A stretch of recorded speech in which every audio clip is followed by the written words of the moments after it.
Dès les premières heures de la journée, une tension inhabituelle s'installe à l'Institut Auguste Armand, comme si chaque mur, chaque couloir, portait encore l'écho d'un événement qui, malgré son apparente banalité, a fissuré l'équilibre fragile entre les élèves et leur environnement.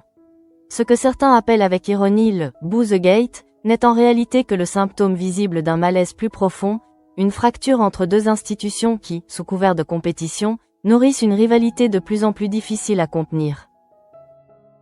Dans ce climat déjà électrique, Emmanuel Tessier tente de maintenir une forme de discipline, mais il comprend rapidement que la situation lui échappe en partie.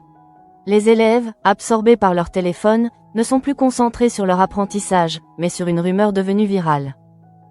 Ce qui aurait pu rester une plaisanterie douteuse s'est transformé en affaire publique, alimentée par les réseaux internes de l'école, jusqu'à atteindre Castelmont. La réaction d'Étienne, prêt à retirer son établissement du championnat, donne soudain à cette affaire une gravité inattendue. Tessier, d'abord amusé par l'absurdité de la situation, change d'attitude lorsqu'il perçoit les conséquences possibles. Derrière son ironie habituelle se cache une inquiétude bien réelle. La réputation de l'Institut est en jeu, et avec elle, l'équilibre qu'il s'efforce de préserver depuis des années. Il impose alors un cadre strict, rappelant aux élèves qu'ils ne peuvent pas se permettre de transformer une rivalité académique en conflit ouvert. Pourtant, au fond de lui, il sait que ce genre d'incident ne surgit jamais sans raison. Pendant ce temps, ailleurs dans l'Institut, une autre tension se joue, plus intime, plus silencieuse, mais tout aussi destructrice. Hector Jourdain se retrouve pris dans un dilemme qui dépasse de loin le cadre d'une simple compétition culinaire. Face à lui, deux figures féminines incarnent des attentes irréconciliables. Bessot, déterminée, blessée, exigeante, et Bianca, plus fragile en apparence, mais animée d'une force intérieure qui refuse de céder à la pression. Lorsqu'Hector demande à Bessot d'écouter Bianca, il espère encore une résolution, une possibilité de réconciliation. Mais les mots de Bianca, pourtant sincères, se heurtent à un mur de méfiance. Elle affirme n'avoir jamais trahi, n'avoir jamais franchi cette limite qu'on lui reproche, mais Bessot ne veut plus entendre. Sa décision est déjà prise, et elle se cristallise dans une phrase qui résonne comme une condamnation. C'est elle ou moi. Ce n'est plus une question de vérité, mais de pouvoir, de contrôle, et peut-être même de peur de perdre sa place. Cette confrontation laisse Hector dans un état de confusion profonde. Loin de l'image du candidat sûr de lui qu'il renvoie habituellement, il apparaît ici vulnérable, presque désorienté. L'idée d'abandonner la finale traverse son esprit, non pas par manque de courage, mais parce que la pression émotionnelle devient insoutenable. Pourtant, Bianca refuse cette issue. Elle comprend que ce concours représente bien plus qu'une victoire personnelle. C'est une opportunité, un avenir, une reconnaissance qu'elle ne peut pas sacrifier. Ce refus de Bianca agit comme un déclencheur. Il oblige Hector à se repositionner, à affronter non seulement ses sentiments, mais aussi ses responsabilités. La compétition n'est plus seulement un défi culinaire, elle devient un terrain où se jouent des choix de vie, des renoncements, des affirmations de soi. Dans ce contexte, chaque geste, chaque décision prend une dimension nouvelle. Parallèlement, une autre intrigue se développe, plus discrète en apparence, mais révélatrice des dynamiques internes de l'Institut. César Verneuil, confronté à la présence de son frère Jocelyn, voit ressurgir des blessures anciennes. Le déjeuner organisé, censé être un moment de rapprochement, se transforme rapidement en scène d'humiliation. Jocelyn ne cherche pas à comprendre, ni à soutenir, il impose, il juge, il rabaisse. La comparaison avec un husky, lancé devant témoins, dépasse la simple moquerie. Elle réduit César à une image ridicule, le prive de toute crédibilité, et surtout, elle révèle le déséquilibre profond entre les deux frères. Ce n'est pas seulement une question de caractère, mais une relation construite sur la domination et la soumission. César, habitué à encaisser, reste silencieux, comme figé dans un rôle qu'il n'a jamais réellement choisi. Colline, témoin de cette scène, ne peut pas rester indifférente. Elle perçoit immédiatement l'injustice de la situation, mais aussi la responsabilité de César dans son propre enfermement. Elle voit en lui un potentiel inexploité, une force qu'il refuse de reconnaître. Sa réaction n'est pas seulement protectrice, elle est aussi exigeante, elle veut qu'il change, qu'il s'affirme, qu'il cesse d'accepter ce rôle de victime. Cette volonté de transformation trouve un écho inattendu chez Gaspard. Fidèle à son tempérament provocateur, il propose une solution radicale, transformer César, le faire passer d'un « husky » docile à un pitbull capable de se défendre. Derrière cette métaphore brutale se cache une vision du monde où la faiblesse n'a pas sa place, où il faut s'imposer pour survivre. Mais Colline refuse cette approche. Pour elle, la solution ne réside pas dans une transformation artificielle, mais dans une affirmation authentique de soi. Elle aime César tel qu'il est, avec ses fragilités et ses hésitations. Ce refus marque une différence fondamentale de perception. Là où Gaspard voit un problème à corriger, Colline voit une personne à accompagner. Ainsi, au sein de l'Institut, plusieurs lignes de tension se croisent et s'entremêlent. D'un côté, une crise collective qui menace l'image de l'école. De l'autre, des conflits personnels qui révèlent les failles et les forces de chacun. Entre les deux, des décisions institutionnelles commencent à émerger, portées notamment par Jeanne, dont la vision stratégique entre en collision avec celle de Tessier. Car pendant que les élèves tentent de gérer leur propre lutte, une décision lourde de conséquences se prépare en coulisses, l'échange de professeurs avec Castelmont. Présentée comme une solution pour apaiser les tensions, cette initiative est loin de faire l'unanimité. Tessier y voit un risque, une intrusion, peut-être même une remise en question de son autorité. Jeanne, au contraire, considère cette ouverture comme une nécessité. Ce désaccord, encore latent, annonce un conflit plus profond entre deux visions de l'enseignement et du pouvoir. Et dans ce contexte déjà instable, l'arrivée imminente d'un chef réputé pour son exigence redoutable ne fait qu'ajouter une couche supplémentaire d'incertitude. C'est alors que tous les regards se tournent vers la finale qui approche, comme si elle devait apporter une réponse, une forme de résolution à ce chaos grandissant. Mais au fond, chacun pressent que ce n'est que le début d'un enchaînement d'événements qui dépassera largement le cadre d'un simple concours. À mesure que la tension monte dans les couloirs de l'Institut, la finale s'impose comme un point de convergence, un moment où toutes les rivalités, toutes les blessures et toutes les ambitions semblent devoir trouver une forme d'expression. Pourtant, derrière l'apparente solennité de l'événement, une fragilité invisible se dessine, prête à fissurer l'équilibre des participants au moindre faux pas.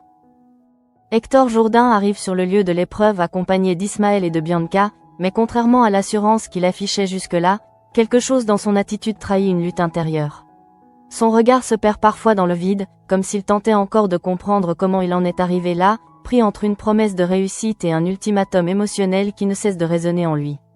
Bianca, à ses côtés, perçoit cette tension, mais choisit de ne pas l'alourdir davantage, consciente que ce moment exige de lui une concentration absolue.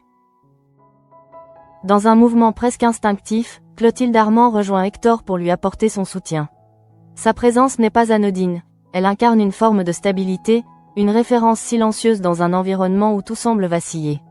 Elle n'intervient pas directement dans les choix d'Hector, mais son regard, attentif et exigeant, agit comme un rappel constant de ce qui est en jeu. Plus qu'une victoire, c'est une légitimité que le jeune homme doit conquérir.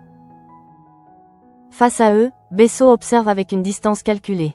Elle ne montre aucune faiblesse, aucune hésitation, mais dans ses paroles glisse une menace à peine voilée. En évoquant sa présence au jury du championnat des écoles, elle laisse entendre que cette confrontation n'est qu'un prélude, que la véritable bataille reste à venir. Cette perspective donne à la finale une dimension presque dérisoire, comme si elle n'était qu'une étape dans un affrontement bien plus vaste. L'épreuve elle-même débute dans un silence tendu. Contrairement aux attentes classiques, les chefs de brigade ne doivent pas cuisiner directement, mais se contenter de guider leurs équipes. Ce renversement des rôles oblige chacun à repenser sa manière d'agir, à déléguer, à faire confiance. Pour Hector, ce défi est particulièrement cruel, il doit accepter de ne pas contrôler chaque détail, alors même que sa situation personnelle lui donne envie de tout maîtriser. Les premières minutes révèlent rapidement les failles et les forces des participants. Certains cherchent à imposer leur vision avec rigidité, d'autres hésitent, incapables de trouver le juste équilibre entre autorité et écoute. Hector, lui, oscille entre ces deux extrêmes, comme s'il cherchait encore sa place. Mais peu à peu, un changement s'opère. En observant son équipe, en prêtant attention aux gestes, au regard, il comprend que son rôle n'est pas de dominer, mais d'orchestrer. Cette prise de conscience, presque imperceptible, transforme sa manière de diriger. Ses indications deviennent plus précises, plus mesurées, et surtout, elles s'inscrivent dans une logique collective. Ce n'est plus une performance individuelle, mais une construction commune. Et dans cette dynamique, on perçoit une maturité nouvelle, comme si les épreuves personnelles qu'il traverse avaient aiguisé son sens des responsabilités. Pendant ce temps, en marge de la compétition, une autre décision prend forme, plus stratégique, mais tout aussi déterminante pour l'avenir de l'Institut. Jeanne, fidèle à sa vision d'ouverture, avance son projet d'échange de professeurs avec Castelmont. Elle le présente comme une solution pour apaiser les tensions, mais aussi comme une opportunité d'enrichissement mutuel. Derrière ce discours se cache une volonté claire, briser les frontières, remettre en question les certitudes, forcer chacun à sortir de sa zone de confort. Emmanuel Tessier, cependant, ne partage pas cet enthousiasme. Pour lui, cette initiative représente un danger, une intrusion dans un système qu'il a construit avec rigueur. Il redoute non seulement l'impact sur les élèves, mais aussi la perte de contrôle que cela implique. Sa réaction n'est pas simplement celle d'un homme attaché à ses méthodes, mais celle d'un leader qui sent son autorité menacée. Le dialogue entre Jeanne et Tessier, bien que contenu en apparence, révèle une opposition profonde. Elle parle d'évolution, d'adaptation, de nécessité de changement. Lui répond par la prudence, la méfiance, et une forme de scepticisme face à ce qu'il perçoit comme une prise de risque inutile. Mais Jeanne, déterminée, ne se laisse pas freiner. Elle impose sa décision, convaincue que le statu quo n'est plus viable. L'annonce de l'arrivée prochaine du chef Peignac agit comme un catalyseur. Tessier, pourtant rarement impressionné, ne peut dissimuler une certaine surprise. Le nom de Peignac évoque immédiatement une réputation d'exigence extrême, une rigueur presque intimidante. L'idée qu'un tel profil puisse intégrer, même temporairement, l'Institut, bouleverse les équilibres établis. Cette perspective soulève de nombreuses interrogations. Comment les élèves vont-ils réagir face à un tel niveau d'exigence? Quelle place restera-t-il pour les méthodes de Tessier? Et surtout, quel professeur sera envoyé à Castelmont en retour? Autant de questions qui restent en suspens, mais qui alimentent déjà les discussions et les inquiétudes. Revenant à la finale, l'atmosphère devient de plus en plus dense à mesure que l'épreuve avance. Chaque détail compte, chaque erreur peut être fatale. Hector, désormais pleinement engagé, semble avoir trouvé un rythme, une cohérence dans ses décisions. Mais derrière cette apparente maîtrise, la pression reste immense. Il sait que cette victoire pourrait tout changer, mais aussi que ses choix personnels pourraient en altérer la portée. Bianca, de son côté, observe sans intervenir. Elle comprend que ce moment appartient à Hector, qu'il doit le vivre pleinement, sans influence extérieure.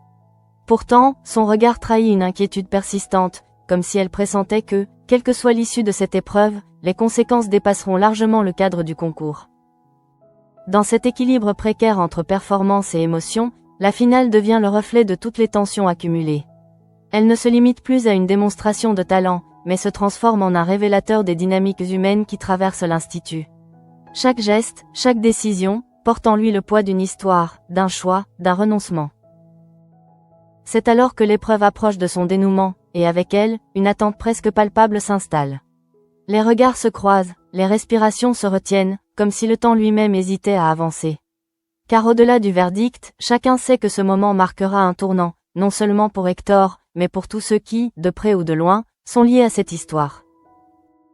À ce moment-là, lorsque la tension atteint son point le plus dense, c'est comme si tout l'Institut retenait son souffle, suspendu à un verdict qui dépasse largement la simple logique d'un concours. Les regards se tournent vers Hector Jourdain, non seulement pour juger sa performance, mais aussi pour mesurer ce qu'il est devenu à travers cette épreuve, lui qui, quelques heures plus tôt, semblait encore vaciller sous le poids des choix impossibles. Le silence qui précède l'annonce du résultat n'est pas un silence vide, mais un espace chargé de pensées, de projections et de craintes. Clotilde observe avec une attention presque maternelle, consciente que cette victoire ou cette défaite ne définira pas seulement une carrière, mais une trajectoire de vie. À ses côtés, les membres du jury échangent des regards mesurés, pesant chaque élément avec une rigueur qui contraste avec l'agitation intérieure des candidats. Lorsque le nom du vainqueur est enfin prononcé, Hector Jourdain, une onde traverse l'assemblée. Ce n'est pas une explosion de joie immédiate, mais une sorte de relâchement progressif, comme si chacun avait besoin d'un instant pour intégrer ce qui vient de se produire. Hector lui-même reste figé quelques secondes, incapable de réagir, comme si cette victoire lui échappait encore, comme si elle appartenait à quelqu'un d'autre. Puis, lentement, la réalité s'impose. Il a gagné, il représentera l'Institut au championnat des écoles. Cette phrase, pourtant simple, porte en elle une charge symbolique immense. Elle valide ses choix, ses efforts, mais aussi ses renoncements. Elle transforme son statut d'élève en celui de représentant, de figure centrale d'un affrontement à venir. Mais cette victoire n'efface pas les tensions qui l'ont précédée. Au contraire, elle les rend plus visibles, plus aiguës. Bessot, en retrait, ne laisse rien transparaître de ses émotions, mais son regard suffit à comprendre que cette histoire est loin d'être terminée. Sa présence future au sein du jury du championnat plane désormais comme une menace silencieuse, une promesse de confrontation différée. Bianca, quant à elle, accueille la nouvelle avec une émotion contenue. Elle ne se précipite pas vers Hector, ne cherche pas à s'approprier ce moment. Elle reste en retrait, respectant l'espace nécessaire à cette victoire, mais son regard trahit une fierté sincère, mêlée d'un soulagement discret. Elle sait ce que cette réussite représente pour lui, mais elle sait aussi qu'elle ne résout rien de ce qui les oppose indirectement à Bessot. Dans les couloirs de l'Institut, l'annonce se propage rapidement, transformant l'atmosphère. Certains élèves célèbrent, d'autres observent avec distance, mais tous comprennent que cet événement marque un tournant. L'idée que le vainqueur puisse également participer à l'échange de professeurs avec Castelmont ajoute une dimension supplémentaire à cette victoire. Ce n'est plus seulement un honneur, mais une responsabilité, une exposition à un environnement inconnu et potentiellement hostile. Tessier, fidèle à lui-même, ne se contente pas de féliciter. Il encadre immédiatement cette réussite, lui donne un cadre, une fonction. Il rappelle que ce titre n'est pas une fin, mais un début, que représenter l'Institut implique des exigences encore plus élevées. Derrière ces mots se cache une double intention, valoriser Hector, mais aussi le préparer à ce qui l'attend. Car dans l'ombre de cette victoire se profile déjà la figure du chef Peignac.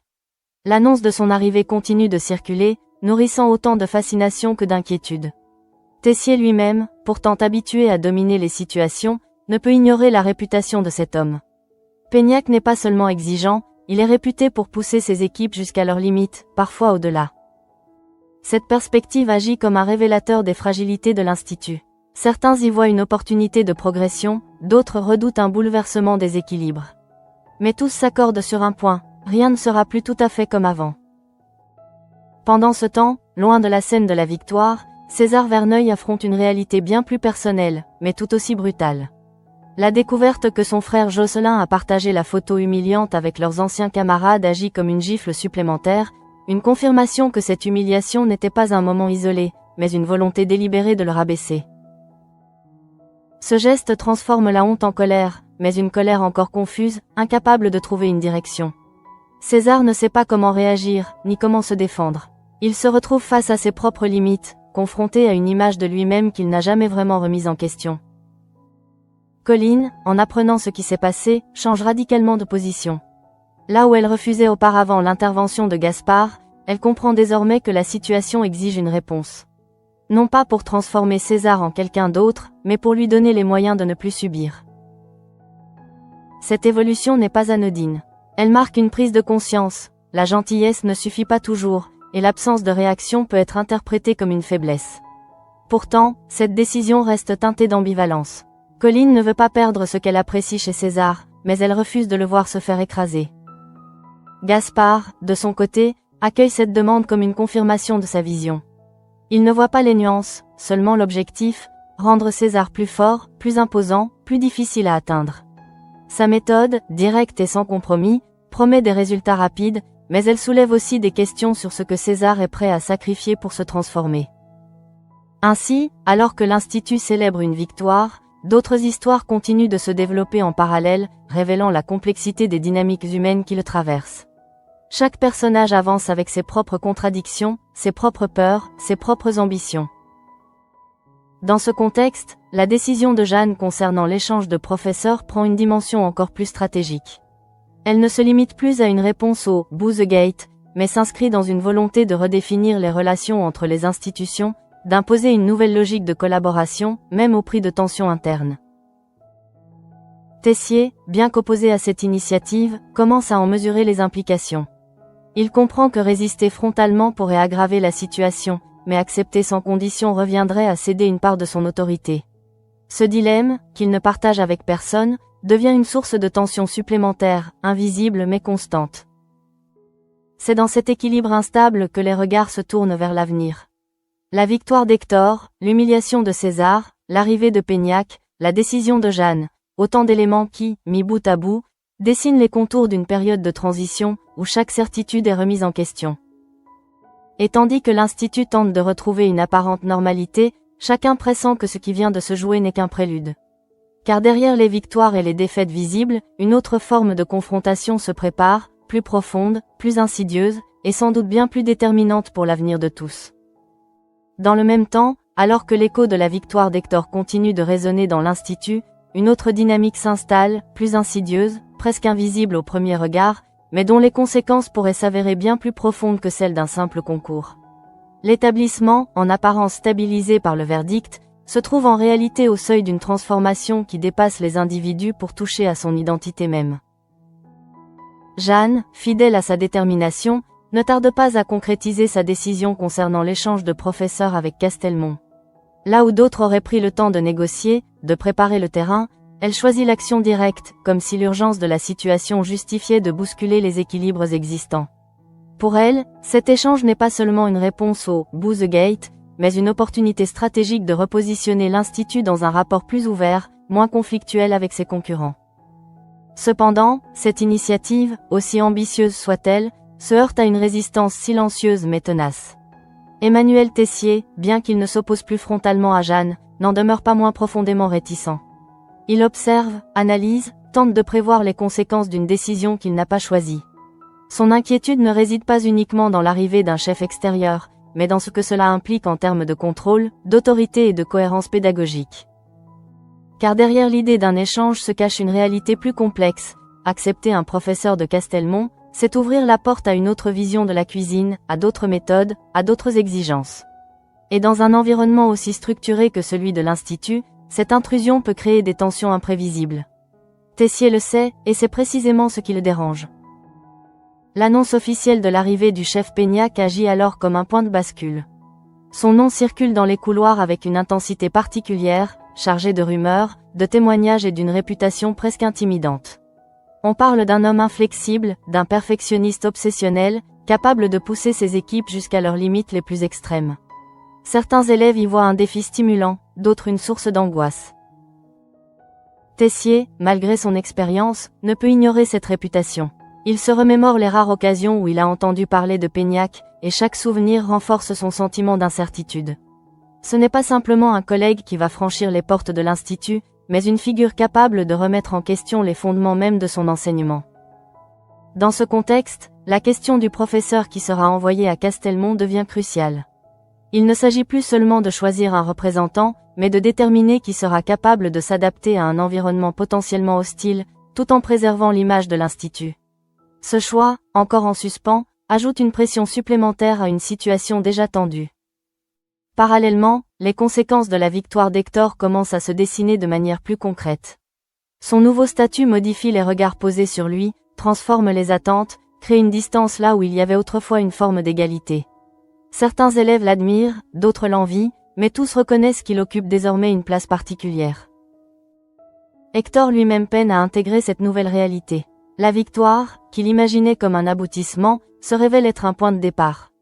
Les responsabilités qui l'accompagnent, les décisions qu'il devra prendre, les choix qu'il ne pourra plus éviter, tout cela s'impose à lui avec une intensité qu'il n'avait pas anticipée. Et au cœur de cette transformation, la question de Bianca et de Bessot reste entière, comme une ombre persistante. Bianca, consciente de cette évolution, adopte une attitude mesurée. Elle ne cherche pas à s'imposer dans la nouvelle vie d'Hector, mais refuse également de s'effacer. Elle comprend que leur relation est désormais soumise à des contraintes extérieures, à des regards, à des jugements. Pourtant, elle reste fidèle à elle-même, convaincue que la sincérité finira par s'imposer. Bessot, de son côté, maintient une distance calculée. Elle ne revient pas sur son ultimatum, mais ne cherche pas non plus à provoquer de confrontation directe. Cette retenue apparente dissimule en réalité une stratégie plus complexe, une manière de laisser le temps agir, de laisser les tensions s'accumuler jusqu'à atteindre un point de rupture. Sa future position au sein du jury du championnat renforce cette impression d'un affrontement différé. Pendant ce temps, César entame un processus de transformation qui, bien que motivé par une blessure, ouvre la voie à une redéfinition de lui-même. Sous l'influence de Gaspard, il commence à remettre en question ses habitudes, ses réactions, sa manière de se positionner face aux autres. Ce changement n'est pas immédiat, ni évident, mais il marque une rupture avec le passé. Colline, attentive à cette évolution, oscille entre espoir et inquiétude. Elle veut voir César s'affirmer, mais elle redoute les conséquences d'une transformation trop radicale. Elle sait que l'équilibre est fragile, que la frontière entre affirmation de soi et perte d'identité est mince. Son rôle devient alors celui d'un repère, d'une présence capable de rappeler à César ce qui fait sa valeur. Au sein de l'Institut, ces différentes trajectoires s'entrecroisent, créant une dynamique complexe où chaque décision individuelle a des répercussions collectives. Les élèves, les professeurs, tous sont pris dans un mouvement qui les dépasse, une évolution qui redéfinit les rapports de force et les équilibres établis. Et au centre de cette transformation, la figure de Tessier reste déterminante. Même s'il n'est pas à l'origine de toutes les décisions, il en subit les conséquences et doit en gérer les effets.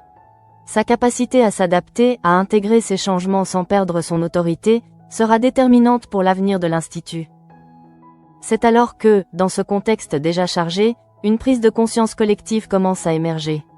Ce qui se joue ne se limite pas à une succession d'événements isolés, mais constitue une phase de transition, un moment où les repères anciens vacillent sans que les nouveaux soient encore pleinement établis. Chaque personnage, à sa manière, ressent cette instabilité. Certains y voient une opportunité, d'autres une menace. Mais tous comprennent, même confusément, que l'équilibre fragile qui maintenait l'Institut est en train de se transformer, et que les choix faits aujourd'hui auront des répercussions durables. À la fin de cette journée marquée par des bouleversements visibles et invisibles, l'Institut Auguste Armand semble retrouver une apparente tranquillité, mais cette accalmie n'est qu'une illusion fragile, suspendue au-dessus d'un terrain encore instable. Les événements récents, loin de s'éteindre avec le temps, continuent de produire leurs effets, comme des ondes qui se propagent bien au-delà de leur point d'origine.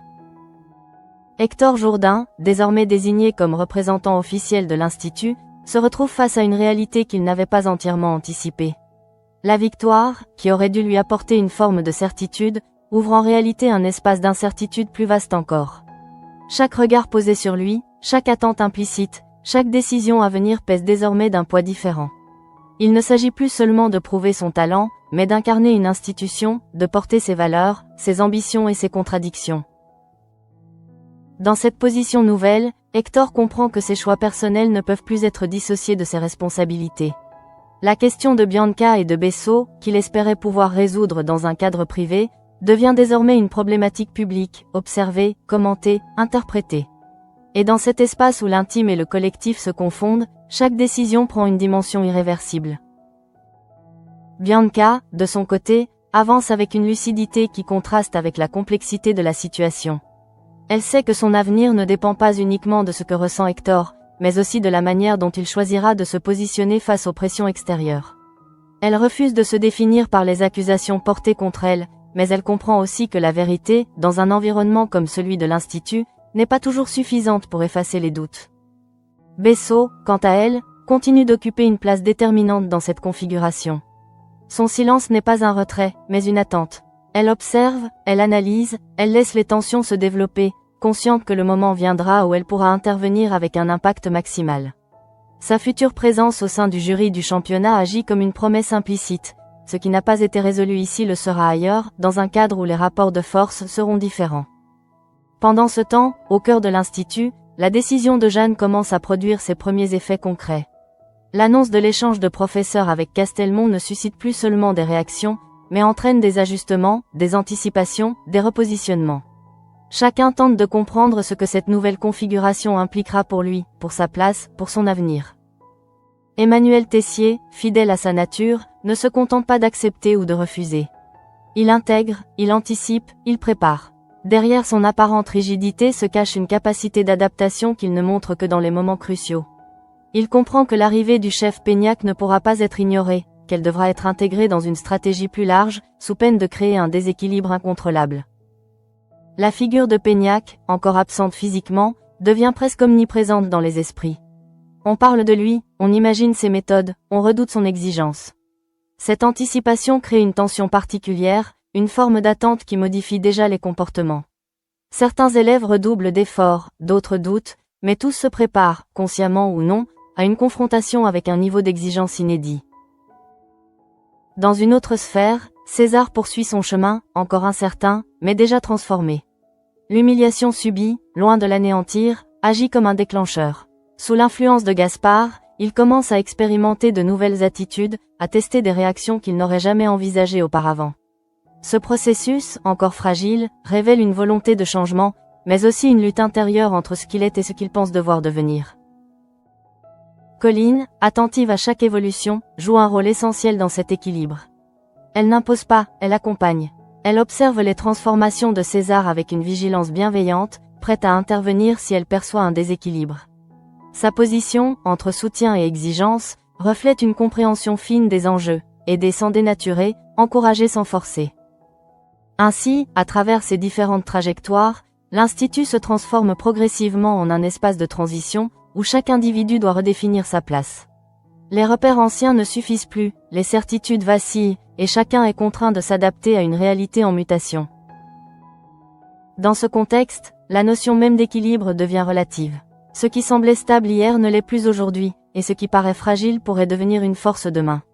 Les relations évoluent, les alliances se redessinent, et les tensions, loin de disparaître, se déplacent, se transforment, se complexifient. C'est alors que l'ensemble des événements de cette journée prend une signification nouvelle.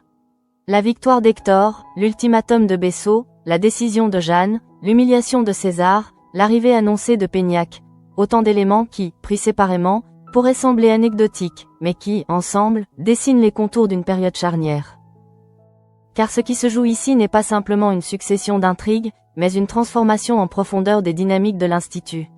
Une transformation où chaque personnage, qu'il en soit conscient ou non, participe à redéfinir les règles du jeu. Et tandis que la nuit tombe sur Calvière, une certitude s'impose, silencieuse mais persistante, rien ne reviendra exactement à ce qu'il était. Les choix faits aujourd'hui continueront de produire leurs effets, et ce qui semblait être une fin, une victoire, une décision, une humiliation, n'était en réalité qu'un commencement.